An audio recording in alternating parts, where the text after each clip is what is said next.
Scientist को यहां बुलाया, प्रेजेंटेशन हुआ, फिर इंडियन ऑयल के चेयरमैन को, पेट्रोलियम सेक्रेटरी तरुण कपूर को हुआ और पुरी साहब को हुआ, और उन्होंने यह सिद्ध करके दिखाया कि 800 ml और 1 लीटर पेट्रोल, इथेनॉल जो 200 ml कम है कैलोरिक वैल्यू, उन्होंने एक स्पेशल टेक्नोलॉजी लाई है जो मशीन में इथेनॉल एक इसे घुमाते हैं और थोड़ा सा एडिटिव ऐड करते हैं, तो इथेनॉल की कैलोरिक वैल्यू पेट्रोल के बराबर है। इसका मतलब यह है कि 1 लीटर पेट्रोल में जितना एवरेज मिलेगा उतना ही 1 लीटर इथेनॉल में मिलेगा। आम के आम गुठले के दाम, तो अब कोई नुकसान नहीं है। अब मुझे बताइए कि 120 रुपए लीटर के पेट्रोल के बजाय 62 रुपए के इथेनॉल में, आधे प्राइस में तुम्हारी जो 5000 रुपए आप पेट्रोल डीजल पे खर्चा कर रहे हैं वो 2500 पे आएगा, तो तुम्हारा फायदा होगा, पोल्यूशन खत्म होगा। और इसलिए फ्लेक्स इंजन के एडवाइजरी के ऊपर मैंने आज वो इश्यू भी हुई होंगी, और मुझे खुशी है कि giant automobile manufacturer Suzuki, Toyota और उसके साथ साथ हुंडई, तीनों ने भी एक्सेप्ट किया है, और 6 महीने के अंदर ये गाड़ी या स्कूटर बाजार में आएगी और किसानों के इथेनॉल के पंप खुलेंगे और पेट्रोल के बजाय इथेनॉल का उपयोग होगा। ऑटो रिक्शा भी इथेनॉल पर चलेगी, कार भी इथेनॉल पर चलेगी, BMW, मर्सिडीज, टोयोटो, हुंडा, फोर्ड, ये महिंद्रा, टाटा, ये सब कार जो होगी पेट्रोल इंजन की, अब ये 100% बायो इथेनॉल पर चलेगी। अब आपको इथेनॉल के पंप डालना है। अब मैं कोई भी चीज खुद किए बिना किसी को सलाह नहीं देता। मैंने ये इथेनॉल के पंप खोलने के लिए एक पेट्रोलियम कंपनी, हमने लड़कों को बोला खोलो, बोले कि इसमें कोई प्रॉफिट नहीं, बोलो खोलो।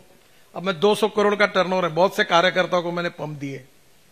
अब वो इसलिए दिए थे कि इथेनॉल का पंप वही डाल सकते हैं, तो इथेनॉल का पंप अब डालने की अनुमति मिल गई है, मेरे पास ही है, अब कोई जाने की जरूरत नहीं है। जो पंप मांगना है तो मेरे पास आ जाओ, दे देता हूं। और टीवीएस और बजाज वालों से बात होगी, आप तालुका लेवल पर एजेंसी जिसको लेना है मेरे पास आ जाओ, एजेंसी भी दिला देता हूं। तो आप अभी ये पूरा इथेनॉल के ऊपर चलाने की जिम्मेदारी आपकी। ये सपना 13 साल रखा था, आज वो पूरा होते हुए आया, इसकी मुझे बहुत खुशी है। तो इथेनॉल के साथ और एक बात आज मैं कह रहा हूं, ये चित्र लगा हुआ है ड्रोन का। हमारे वर्मा जी है क्या यहां? है? नहीं आए? हाँ, वर्मा जी है। इनके दोनों बेटे ने ड्रोन लाए। अभी मेरे गन्ने के ऊपर मैंने ड्रोन से स्प्रेइंग किया है। अब उनके बच्चा आज गया चेन्नई, मैं आज ही उसको फोन किया। ये जो ड्रोन दिख रहे हैं, अब इसके बाद हमारे गांव में हम मैकेनाइज्ड स्प्रेइंग नहीं करेंगे, पेट्रोल पे चलने वाला पावर पंप नहीं यूज करेंगे, अब हमको ड्रोन से स्प्रेइंग करना है, ड्रोन से। और अगले एग्रोविजन में आएंगे बोंडे जी, ये संतरे के ऊपर बोंडे, ये जितना वरुण मोर्शी का पूरा एरिया है, वहां आप अच्छे युवा बेरोजगारों को ये ड्रोन दिलाओ और पूरा स्प्रेइंग से करो, इसका बहुत बड़ा फायदा होगा। अब आपको उधर ये ड्रोन में भी मैंने अभी काम कर दिया। ये था लिथियम आयन बैटरी पे चलता था, तो इसकी कीमत 6 लाख रुपए थी। मुझे अभी महात्मा फुले कृषि यूनिवर्सिटी ने डिलीट दी, और मैं उस दिन शरद पवार साहब को और मुझे मिली, गवर्नर साहब ने दी, तो मैं वही था। तो मैं एग्रीकल्चर यूनिवर्सिटी के वाइस चांसलर मुझे लेके गए, हमने ड्रोन बनाए। तो ड्रोन बहुत बनाए, उन्होंने मुझे एक्सपेरिमेंट दिखाया। तो बोला कीमत कितनी है? तो उन्होंने कहा 6 लाख रुपए। तो मैंने बोला ये 1.5 लाख रुपए में बनाओ। तो बोले संभव नहीं है सर, लिथियम आयन बैटरी बहुत महंगी है। मैंने बोला इसीलिए तो मैं आपको बता रहा हूं ये संभव है। बोले कैसा? मैंने बोला 20,000 रुपए का फ्लेक्स इंजन पेट्रोल का डलवा दो, हमारे किसानों ने तैयार किए हुए इथेनॉल पर ड्रोन चलेगा और उस पर स्प्रेइंग होगा, 1.5 लाख का ड्रोन हो जाएगा और गरीब का फायदा हो जाएगा। और इथेनॉल हमारे पास है, और ये इथेनॉल आप जाके 5 लीटर की टंकी में लेके जाना, ड्रोन में डालना और स्प्रेइंग करना। तो लिथियम आयन बैटरी की जरूरत नहीं है। अब इसका दूसरा स्प्रेइंग का फायदा है। अभी हमारे नरेंद्र तोमर जी को और संजय अग्रवाल जी को मैं बहुत बहुत धन्यवाद दूंगा, इनका अभिनंदन दूंगा, और उसके साथ मोदी जी को आगे भी अभिनंदन करता हूं, उनको धन्यवाद देता हूं। हमारा एक भारतीय अमेरिका में गया था, वो हमारे पास आया, मेरे पास आया, मोदी जी के पास गया, और मोदी जी ने पीछे लगे, प्लानिंग कमीशन सब विभाग की तरफ, और हमारे संजय जी ने और तोमर जी ने बहुत इंटरेस्ट लिया। नैनो यूरिया, नैनो यूरिया का मतलब यह है कि 500 ml की बोतल इक्वल टू 50 किलो का यूरिया। अब ये यूरिया हम 50,000 करोड़ का इंपोर्ट कर रहे हैं। नैनो यूरिया हमारे देश में तैयार होगा, 50,000 करोड़ का इंपोर्ट बचेगा। और ये जो बैग में यूरिया आता है, हम जब फेंकते हैं तो 70% वेस्ट होता है और 30% प्लांट को जाता है। अब ये जो यूरिया स्प्रेइंग से जाएगा पानी में डाल के मिक्स करके, तो 70% प्लांट को जाएगा और 30% वेस्ट कम होगा। तो 1 एकड़ गन्ने में 4 बोरे अगर यूरिया लगता है, तो हमारे यहां 4 बोरे के बजाय 2 बोरे यूरिया यानी 2 बॉटल में 1 एकड़ में काम हो जाएगा। तो हम खर्चे पर फर्टिलाइजर की आधी कीमत कम होगी। और अब भारत सरकार ने यह भी तय किया है कि नैनो मिश्रकत यह भी तैयार हो रहा है। और अभी हमने और एक अच्छी बात की कि जो हमारे यहां डिस्टिलरी बनी है, हमारे यहां बनी है, अभी मैं भी आपको 15 दिन में दे दूंगा।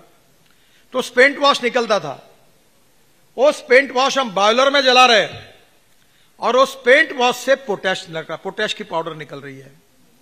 पूरा पोटैश हम इंपोर्ट कर रहे थे, तो जहां पोटैश की कमी है, पोटैश भी आपको हम यहीं से मिल जाएगा, इंपोर्ट करने की जरूरत नहीं। नैनो यूरिया मिल जाएगा और एनपीके का खाद की भी बॉटल अब आ जाएगी, तो हमारा इंपोर्ट बच जाएगा। और ये जो हमारी जमीन खराब होती थी केमिकल फर्टिलाइजर, वो भी नहीं होगी। अब एग्रो विजन में जो किसान हैं उनको इन सब बातों को समझाकर अगले बार जब आएंगे तो हमको इसको उपयोग करना है और ड्रोन की शुरुआत करनी है। हर गांव में 4-5 लड़के जैसे अपने होते हैं ना, मल्टी यंत्र, वो किराए से देता है, सोयाबीन निकालना है, धान निकालना है, मंडी यंत्र, वैसे अब ड्रोन होंगे और वो एक एक खेत में जाकर स्प्रेइंग करके देंगे, संतरे के बगीचे पर करेंगे, सब पे पर करेंगे। 2 बातों के लिए अभी हमको और आगे काम करना है, जिसके बारे में थोड़ा बहुत अध्ययन मेरा भी है, पर अभी अगले बार और ज्यादा करेंगे कि हमारे यहां प्राकृतिक खेती, हमारे जो गुजरात के गवर्नर है, हमारे उनका नाम आचार्य देवव्रत जी, और अमरावती में हमारे पालेकर जी थे, इन्होंने ये नेचुरल फार्मिंग, नैसर्गिक खेती का बात की है।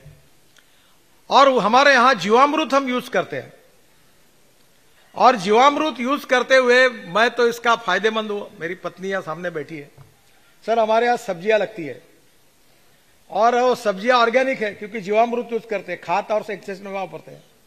तो प्रतापनगर में एक शेतकरी भंडार है, उसको हम सप्लाई करते हैं। अब आपने अच्छा कानून बनाया था, पर राजनीति के कारण वो करना किया। अब मैं पहले मार्केट में सब्जी बेचता था तो 8% दलाल को देना पड़ता था, ट्रांसपोर्ट कॉस्ट लगती थी। अब वो 18 रुपए मुझे किलो भाव मिलता था भिंडी का। अब मैं डायरेक्ट प्रतापनगर चौक में उसके यहां पहुंचा देता हूं तो मुझे 30 रुपए किलो भाव मिलता है और 8% दलाली नहीं लगती है। तो इसके कारण मुझे अच्छा पैसा मिल रहा है और मेरी ऑर्गेनिक है। तो वहां लोग बोलते हैं कि गडकरी जी के यहाँ की कौन सी सब्जी आई, वो हमको दो, पर वो सर्टिफाई करने में आप काम कर रहे हैं। ये से इसको हाइब्रिड या कोई थोड़ा सा 3 इसमें लेयर में करके और यहाँ की कृषि यूनिवर्सिटी और एग्रीकल्चर कॉलेज को इन्वॉल्व करके ये सर्टिफिकेशन को सिंपल, ट्रांसपेरेंट और सस्ता करा दीजिए। अब मैं यहां से हूं तो पूना में लेबोरेटरी है, बेंगलोर में, वो कब आएगा, विमान से आता, मैं कहां बेयर कर पाऊंगा। तो ये किसान नहीं कर सकता। तो अब धीरे धीरे जैविक खेती, प्राकृतिक खेती पर हम लोग जा रहे हैं। प्रधानमंत्री जी का भी आग्रह है, हमारे तोमर जी इसके ऊपर बोलेंगे, उन्होंने भी बहुत कुछ काम किया है। तो मुझे लगता है कि नैनो फर्टिलाइजर, ड्रोन स्प्रेइंग और फ्लेक्स इंजन 3 तो हुआ। अब तीसरी बात मेरी इच्छा है।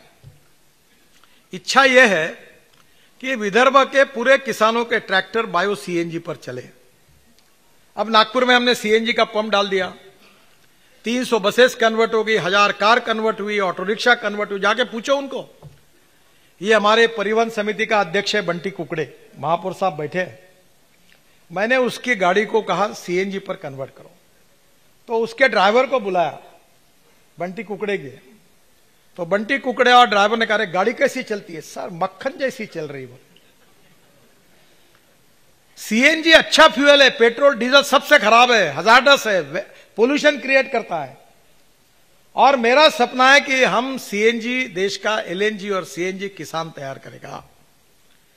और ये 5 टन परली से 1 टन सीएनजी एलएनजी तैयार होता है। एलएनजी ट्रांसपोर्ट और ग्रामीण देश, ग्रामीण भारत, कृषि भारत वनवासी भारत, ट्राइबल भारत सुखी, समृद्ध, संपन्न, शक्तिशाली होगा, यही हमारा सपना है।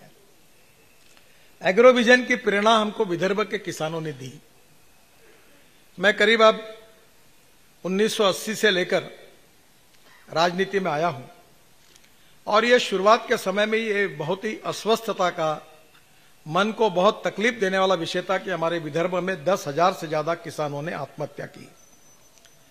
और ये आत्महत्या क्योंकि इसका अध्ययन करने के बाद ये बात ध्यान में आई कि हमारी कमियां क्या है, क्या हम यहां के किसानों को समृद्ध, संपन्न बना सकते हैं, क्या ये किसानों की आत्महत्या को हम रोक सकते हैं।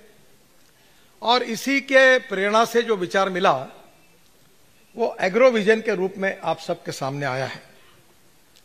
और इसलिए मैं आप सबसे अनुरोध करूंगा कि आज हमारे कृषि मंत्री भी यहां उपस्थित है, कृषि विभाग के सचिव भी उपस्थित है जो पॉलिसी मेकर है, और बहुत सी बातें मैं भी उनके सामने विचारार्थ रखने वाला हूं। नरेंद्र तोमर जी को याद होगा कि मैं जब बीजेपी का अध्यक्ष था तो तब से मैं एक बात का जिक्र कर रहा था कि किसान केवल अन्नदाता नहीं होगा, किसान ऊर्जादाता होगा। लाल बहादुर शास्त्री जो हमारे प्रधानमंत्री थे, उन्होंने बहुत बड़ा अच्छा स्लोगन दिया था, जय जवान जय किसान। और अब जो जय जवान जय किसान है, ये जय किसान को अगर समृद्ध करना है, संपन्न करना है, तो टेक्नोलॉजी बदल गई। और अब हमने ये बताया, तय किया कि अब किसान को अन्नदाता नहीं, ऊर्जादाता बनाएंगे। और मुझे खुशी है कि हमारी बातों की सब सच्चाई अब आगे आकर लोग उसका उपयोग कर रहे हैं, देश में उसको इंप्लीमेंट हो रहा। संजय अग्रवाल जी मुझे याद करते कि शुरुआत के समय में जब इथेनॉल की बात होती थी तो कितना रेजिस्टेंस था, और आज इथेनॉल की बात प्रधानमंत्री से लेकर सब लोग इसको सपोर्ट कर रहे, पूरा माहौल बदल चुका है। कल मैं मुजफ्फरनगर में था, कम से कम 40,000 किसान थे। मुजफ्फरनगर ये जाट किसानों का कैपिटल है। और मैं जब ये बायोफ्यूल और इस पर बोल रहा था तो इतनी शांतता थी और इतने इससे वो सुन रहे थे, तब मुझे बड़ी खुशी हुई। पहली बार हमारे देश में आज परिस्थिति ऐसी है कि शुगर सरप्लस है। हमारे देश में 240 लाख टन शुगर लगती है, 310 लाख टन पिछले साल हुई, इस बार 325 लाख टन शुगर होगी। और अगर शुगर सरप्लस होगी तो डिमांड एंड सप्लाई के हिसाब से कोई खरीदी करेगा नहीं, तो किसान को कहां से भाव मिलेंगे गन्ने के। ये पहला साल ऐसा आया कि ब्राजील में ड्रॉट आया। अब हमारी शक्कर एक्सपोर्ट होने लगी है और इसलिए स्वाभाविक रूप से हमारी 60 लाख टन अब एक्सपोर्ट हो रही है, जिसके कारण इस साल तो राहत मिल जाएगी। पर यह हर साल नहीं होगा और इसलिए शुगर के बजाय हम इथेनॉल मिलाएं, यह पॉलिसी भारत सरकार ने स्वीकार की है। और आपको मुझे बताते हुए खुशी हो रही है कि पहले हम लोग केवल शुगर केन मोलाइसिस से, जो 1 टन गन्ने में 4% मोलाइसिस निकलता था, उससे हम सह्याद्रीची उंची म्हणजे